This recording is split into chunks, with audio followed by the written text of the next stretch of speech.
Anggota Polda Lampung menggerebek gudang pupuk ilegal.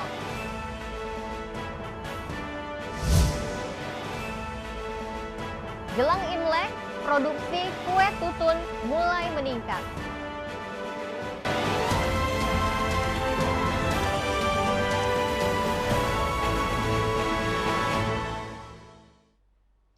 Tabi pun. Selamat pagi pemirsa Ayus di Bandar Lampung dan sekitarnya. Ayus Lampung kembali hadir ke hadapan Anda selama 30 menit ke depan. Anggota Direktorat Reserse Kriminal Khusus Polda Lampung menggerebek gudang pupuk ilegal di Pringsewu. Petugas menyita lebih dari 2 ton pupuk ilegal. Pemirsa, bersama saya Verlisi Andini, inilah Ayus Lampung selengkapnya.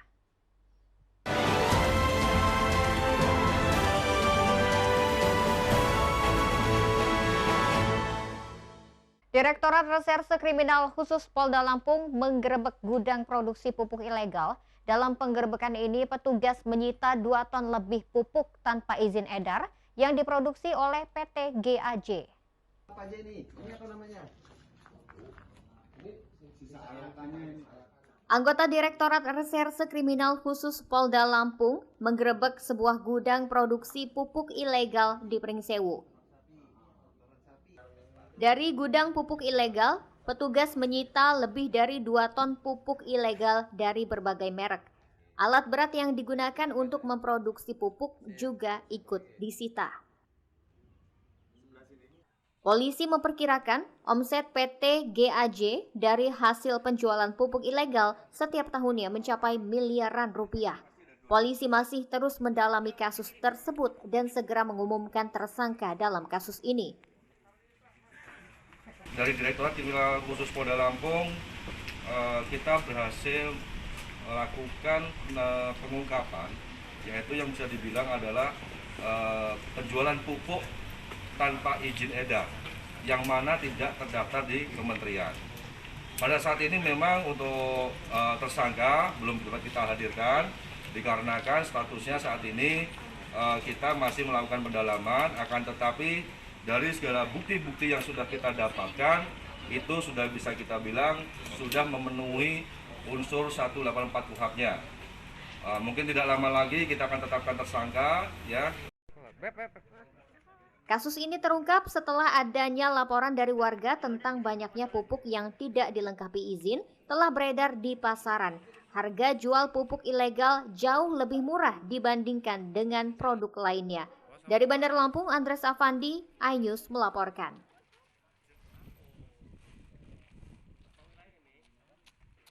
Pemkot Bandar Lampung belum memiliki rencana penghapusan tenaga honorer.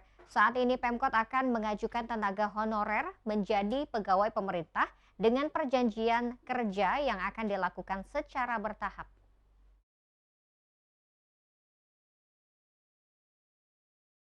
Kepala Badan Kepegawaian Daerah Bandar Lampung Herliawati mengakui Pemkot Bandar Lampung tidak lagi merekrut pegawai honor. Sebagai gantinya, Pemkot akan mengajukan perekrutan pegawai pemerintah dengan perjanjian kerja. Pemkot juga masih mencari solusi standar mengenai penerimaan tenaga honorer menjadi PNS, sebab dalam pengangkatan tersebut, tenaga honor minimal mengenyam pendidikan sarjana. Sedangkan di tengah polemik penghapusan tenaga honorer, Herliawati menyatakan masih belum memiliki rencana penghapusan maupun pemberhentian tenaga honorer dalam waktu dekat. Sebab Pemkot masih membutuhkan tenaga honorer untuk menjalankan roda pemerintahan. Saat seperti itu kita golongan 1 hanya tinggal beberapa orang saja. Golongan 1 mungkin ada sekitar 30-an orang saja. Sedangkan pekerjaannya banyak. Contohnya di BPBD, di Dinas Kebakaran, di Dinas Perhubungan, di Dinas Lingkungan Hidup. Itu kan masih membutuhkan yang namanya tukang sapu, yang namanya kenek, yang namanya supir, yang namanya petugas kebakaran itu. Nah, itu kita masih membutuhkan itu. Tentu tidak semena-mena kita harus memberhentikannya, karena kita memang sangat masih membutuhkan tenaga tersebut. Saat ini pemerintah Kota Bandar Lampung memiliki sekitar 5.000 tenaga honorer. 1.050 diantaranya berada di Badan Polisi Pamong Praja, 500 lebih orang di Badan Pengelola Lingkungan Hidup, dan beberapa berada di sejumlah kantor OPD. Dari Bandar Lampung, Ruslan AS, iNews melaporkan.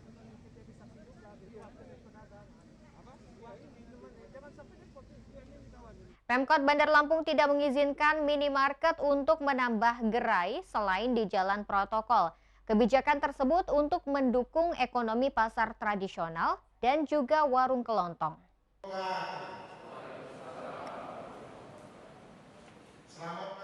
Pemkot Bandar Lampung melarang minimarket untuk menambah gerai selain di jalan protokol. Kebijakan ini diambil untuk mendukung toko kelontong atau warung masyarakat. Swalayan atau minimarket hanya akan diizinkan menambah gerainya hanya di jalan protokol. Sesuai dengan perda yang baru disetujui, Wali Kota juga menyatakan akan kembali menata pasar-pasar tradisional. Pemkot akan menertibkan pedagang yang masih berada di pinggir jalan untuk masuk ke pasar. Antara lain di Pasar Smep dan pedagang di seputar Jalan Batu Sangkar Bambu Kuning, Tanjung Karang, dan Jalan Imam Bonjol. Kalau masalah pasar swalayan kan dari yang kemarin dari Pak Herman kan sudah ditentukan bahwa pasar swalayan ke Indomaret tidak boleh di jalan-jalan yang sempit. Jadi kalau di jalan protokol silakan saja. Dan tidak lain kita juga untuk meningkatkan warung-warung yang ada di tempat kita dan juga pasar-pasar tradisional yang ada di tempat kita. Nah ini juga punya minta kerjasama yang baik. Dan alhamdulillah kayak Indomaret sekarang kan sudah bekerja sama dengan baik dengan kita. Kalau mereka ingin memperpanjang silakan saja. Tapi kalau untuk menambah Indomaret, terutama misalnya mohon maaf jalannya agak sempit, ya itu tidak akan pernah bisa. DPRD dan Pemkot Bandar Lampung menyetujui raperda tentang pengelolaan pasar rakyat, pusat perbelanjaan dan toko swalayan. Perda ini akan diajukan ke gubernur untuk diregistrasi. Dari Bandar Lampung, Ruslan AS, iNews melaporkan.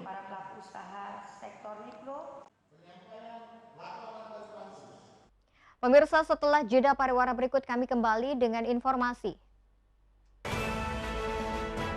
Supir yang sempat ditahan tanpa status hukum kini menjadi tersangka. Tetaplah bersama kami.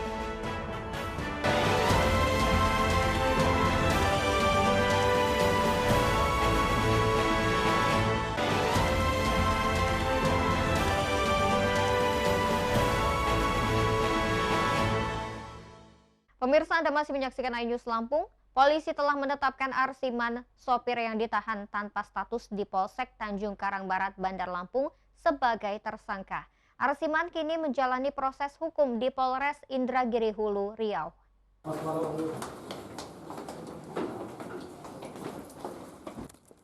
Arsiman dibawa oleh beberapa orang anggota Polres Indragiri Hulu dengan tangan diborgol dan tertunduk lesu saat keluar dari ruangan penyidik Satreskrim Polres Lampung Selatan. Kasat Reskrim Polres Lampung Selatan AKP Hendra mengungkapkan, Arsiman ditetapkan tersangka atas kasus penipuan dan penggelapan berupa muatan yang dibawanya ketika berada di wilayah hukum Mapolres Indragiri Hulu.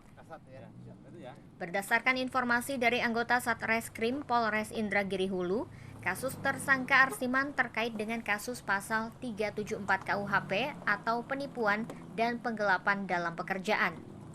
Atas kasus itu, aparat kepolisian juga sudah mengamankan beberapa barang bukti dan juga tersangka lainnya. Dapat informasi dari Riau, Polres Riau, bahwa ada salah satu DPO yang ada di wilayah Polres Lampung Selatan.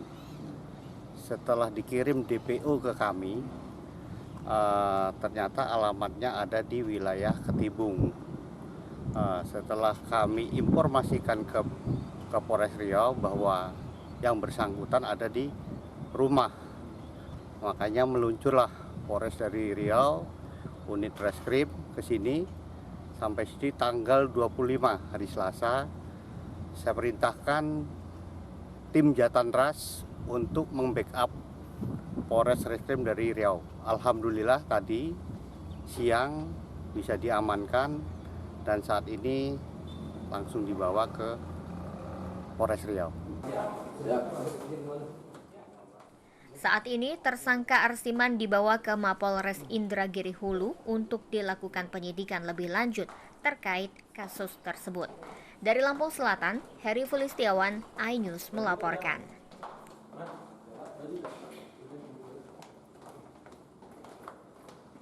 Sementara itu, pemirsa, Polda Lampung terus mendalami kasus penahanan sopir ekspedisi Arsiman oleh Polsek Tanjung Karang Barat.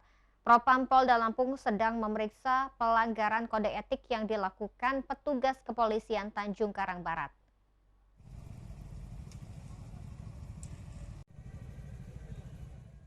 Kasus penahanan sopir ekspedisi Arsiman yang dilakukan Polsek Tanjung Karang Barat tanpa adanya status hukum terus berlanjut. Kabid Humas Polda Lampung, Zahwani Pandra Arsyad mengatakan, bidang profesi dan pengamanan Polda Lampung telah melakukan pemeriksaan terhadap mantan Kapolsek dan jajaran unit reskrim Polsek Tanjung Karang Barat. Penyidik masih mendalami alasan penahanan supir ekspedisi tersebut, apakah sudah sesuai prosedur atau belum. Selain itu, juga pelanggaran kode etik yang dilakukan Oknum Polsek Tanjung Karang Barat bersama jajarannya. Jadi sampai saat ini Kepolisian Daerah Lampung melalui bidang profesi dan pengamanan atau Bitpropam saat ini tengah melakukan pendalaman dalam pemeriksaan terhadap dugaan pelanggaran ya yang dilakukan oleh oknum ataupun dari personil Polsek Tanjung Karang Barat ya termasuk Kapolsek dan anggotanya, di mana hal ini menjadi perhatian kita semua.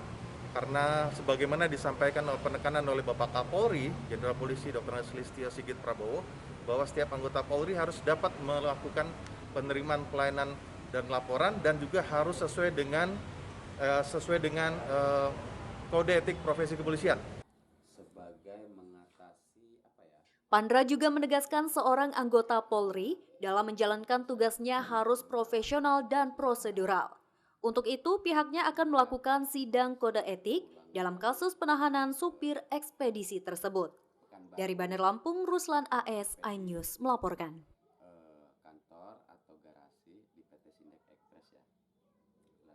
Dua wartawan di Bandar Lampung melaporkan dugaan menghalangi tugas jurnalistik ke Mapolresta Bandar Lampung. Pelaporan ini merupakan buntut dari dilarangnya wartawan meliput kegiatan kelompok masyarakat di BPN Bandar Lampung.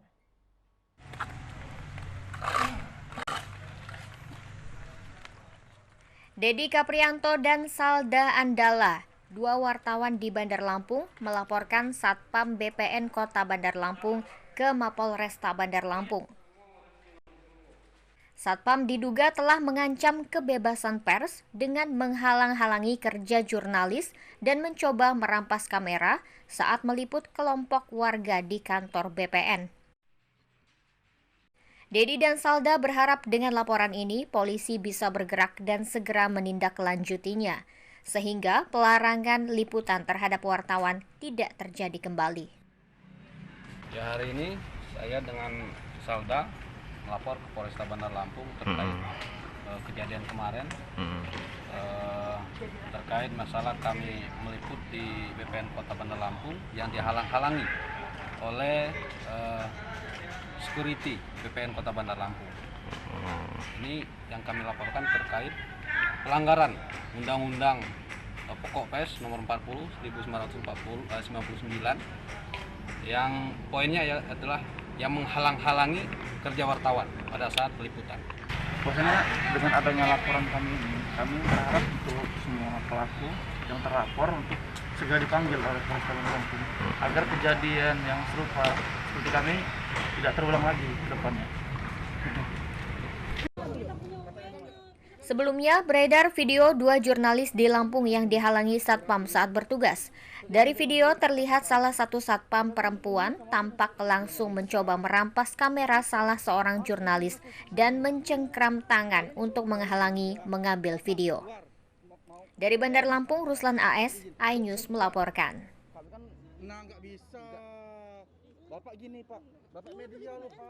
Ikatan Jurnalis Televisi Indonesia atau IJTI Lampung mengecam pelarangan peliputan yang dilakukan Satpam BPN Bandar Lampung.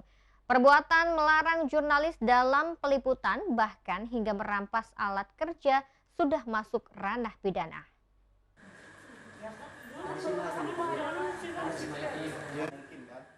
Ketua IJTI Lampung Hendriansyah menegaskan, pelarangan liputan apalagi sampai perampasan kamera jelas melanggar Undang-Undang Pers. Perbuatan tersebut juga termasuk tindak pidana.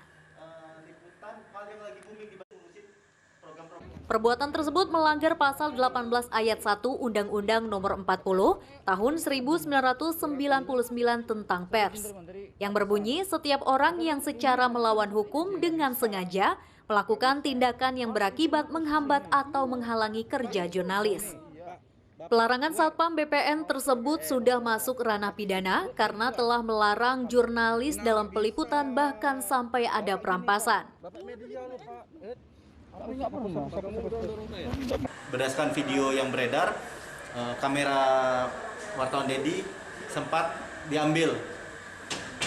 Beruntung Dedi bisa mengamankan kamera tersebut.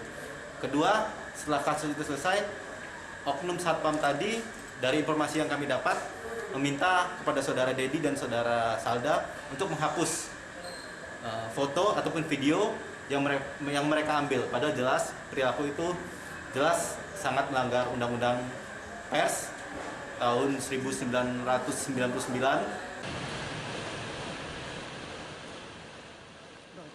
Selain itu, berdasarkan Undang-Undang Pers Nomor 40 Tahun 1999, jurnalis juga dijamin dalam menjalankan tugasnya. Pers nasional mempunyai hak mencari, memperoleh, dan menyebarluaskan gagasan dan informasi. Dan dalam melaksanakan profesinya, wartawan mendapat perlindungan hukum. Dari Bandar Lampung, Ruslan AS, iNews melaporkan.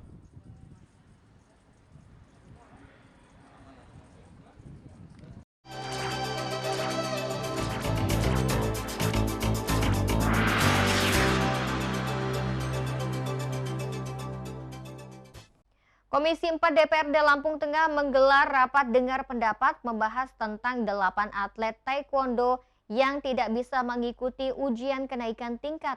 Dewan mengundang orang tua atlet, pelatih, ketua pengurus Kabupaten Taekwondo Lampung Tengah, hasil Muskablub, KONI, dan Dinas Pemuda dan Olahraga. Ketua Pengkap TI Hendra Priyono berjanji akan memperjuangkan hak atlet yang tidak dapat mengikuti UKT. Ya, saya selaku Ketua Pengkap TI Lampung Tengah akan siap memperjuangkan hak-hak mereka, akan bersiapkan untuk naik ke atas sampai mereka bisa ikut ujian. Sementara itu, Dewan tidak akan ikut campur karena merupakan masalah internal organisasi. Dewan hanya ingin memperjuangkan nasib atlet berprestasi yang merupakan aset daerah. Hari ini kita menyepakati bersama dengan semangat bersama bahwasan untuk ke depan Lampung Tengah ini bisa berjaya di Pekan Olahraga provinsinya nanti. Sebelumnya, Dewan mendapatkan aduan dari orang tua atlet yang tidak bisa mengikuti ujian karena masalah organisasi. Dari Lampung Tengah, Amir Mahmud dan Kiki, iNews melaporkan. Pemirsa, setelah pesan-pesan berikut ini kami kembali dengan informasi. Jelang Imlek, produksi kue tutun mulai meningkat. Sesaat lagi hanya di iNews Lampung.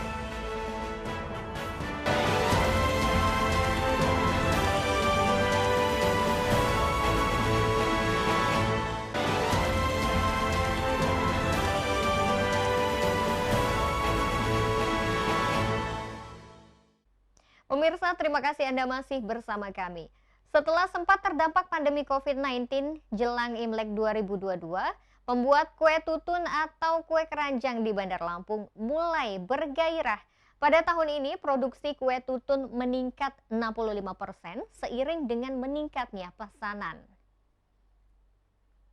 Dan pemirsa, laporan tersebut mengakhiri iNews Lampung hari ini. Mewakili kru yang bertugas, saya Verlisi Andini undur diri.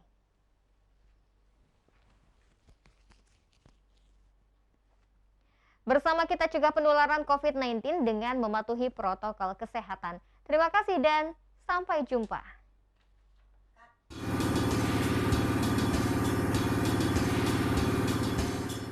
Suasana rumah Hasan Kurniawan di Kelurahan Kampung Sawah, Tanjung Karang Timur, Bandar Lampung lebih ramai dari biasanya. Aktivitas pembuatan kue tutun mulai terlihat di rumah produksi kue tutun tersebut. Pria 54 tahun ini mulai memproduksi kue keranjang untuk memenuhi pesanan perayaan Imlek 2022.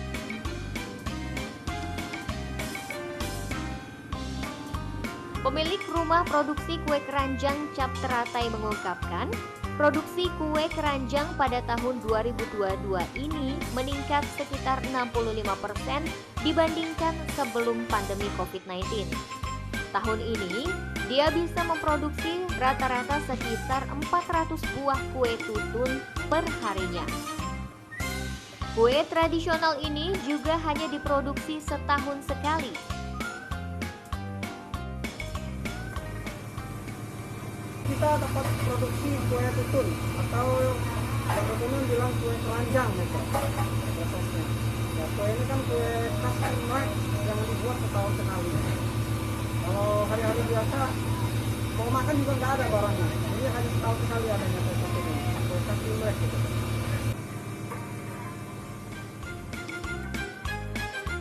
Proses pembuatan kue tutun cukup sederhana. Sebelum dikukus, tepung beras ketan direndam air selama kurang lebih 24 jam. Semakin lama direndam, maka hasilnya akan semakin bagus. Karena bentuk dan teksturnya yang lengket, kue tutun melambangkan keakraban dalam satu keluarga.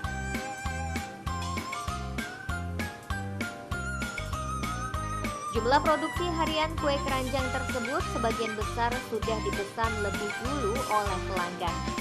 Selain dapat dibeli satuan, Hasan juga menyediakan kue tutun untuk dijual kembali oleh pengecer. Kue keranjang buatan Hasan ini dapat ditemukan di sejumlah minimarket dan supermarket di Bandar Lampung.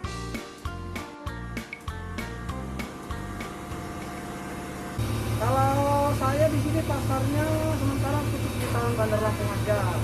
Cuman mungkin mereka ada yang dikirim ke Jakarta, bisa dari keluarga dari sini bawa ke Jakarta pakai kolek, saya juga kurang tahu begitu.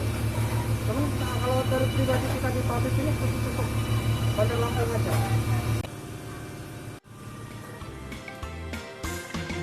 Satu buah kue tutun dengan berat 1 kg biasa dijual dengan harga Rp25.000.